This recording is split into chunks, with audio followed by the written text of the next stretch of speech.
Former Prime Minister Imran Khan has declared that 2025 will be the year of true freedom for Pakistan. In a message from his maximum security jail cell, where he has been illegally incarcerated for 513 days, Mr. Khan lamented the state of the economy, the erosion of the rule of law, the rise in terrorism, the internet shutdowns imposed by the military-backed government that took power following the PTI government's ousting in a soft coup. Quote, after the regime change, the country's economy has been devastated, unquote, Mr. Khan stated. Quote, the economic downfall has four main reasons. 1. End of rule of law. 2. Internet disruptions. 3. Political instability. And 4. Terrorism. Unquote. He criticized the trial of civilians in military courts, stating that it jeopardized Pakistan's crucial GSP plus status and made foreign investments a distant dream. Mr. Khan also condemned the November 26 Islamabad massacre, expressing fears that those who disappeared may have faced a similar fate to the Lal Masjid operation.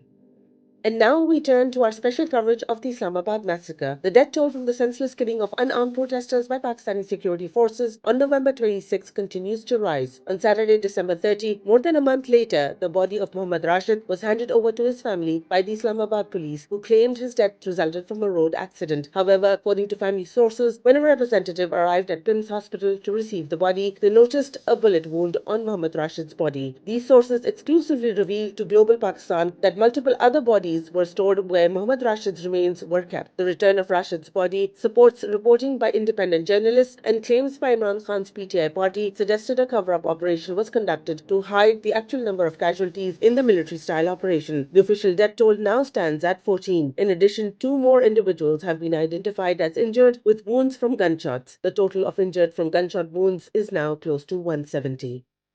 Pakistan's former Prime Minister Imran Khan has said his party's boycott of remittances to Pakistan will continue until their demands are met. In a message from Adiala jail for the Pakistani nation, Mr. Khan reiterated that his call to overseas Pakistanis to withhold remittances remains active as a protest against the suspension of PTI's rights and the suspension of civil and human rights in the country. Imran Khan called on the Pakistani diaspora to withhold its remittances last week as part of the civil disobedience movement against the illegitimate authoritarian government in Pakistan. In his message today, Mr. Khan said, quote, our 2 demands are entirely legitimate and require immediate implementation. We did not include the 26th constitutional amendment as an immediate demand because it is a long-term process. If the government does not take serious steps towards negotiations, our campaign for boycotting remittances will continue with full force, unquote. PTI has demanded that the military government release all of the political prisoners which have been held, along with setting up a judicial commission to investigate the May 9th false flag and the Islamabad massacre. Overseas Pakistanis' remittances total over $27 billion a year, and a significant drop would cripple Pakistan's fragile economy.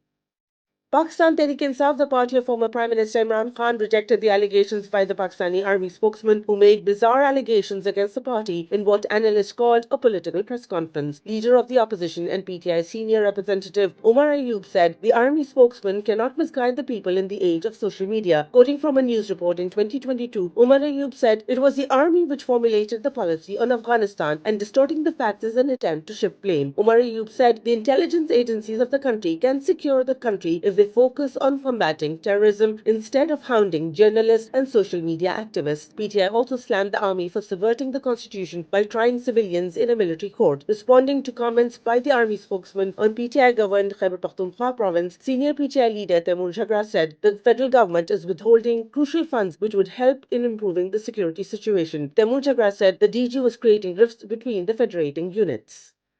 The aviation industry has been shaken by a series of tragic incidents in recent days, with the most catastrophic occurring in South Korea. On December 29, 2024, Jeju Air Flight 2216, a Boeing 737-800, crashed at Muan International Airport, resulting in 179 fatalities out of 181 occupants. According to reports, the aircraft arriving from Bangkok, Thailand, experienced a bird strike during its approach, leading to a failure in its landing gear. Also last week, on December 25th, an Azerbaijan Airlines flight from Baku to Grozny crashed in Aktau, Kazakhstan. Azerbaijan's President Ilham Aliyev said Sunday that the Azerbaijani airliner had crashed last week was shot down by Russia, albeit unintentionally. The crash killed 38 of 67 people on board. The Kremlin said that air defense systems were firing near Grozny, the regional capital of the Russian Republic of Chechnya, where the plane attempted to land to deflect a Ukrainian drone strike. As a result of the crashes, Boeing shares fell 4.5% Monday.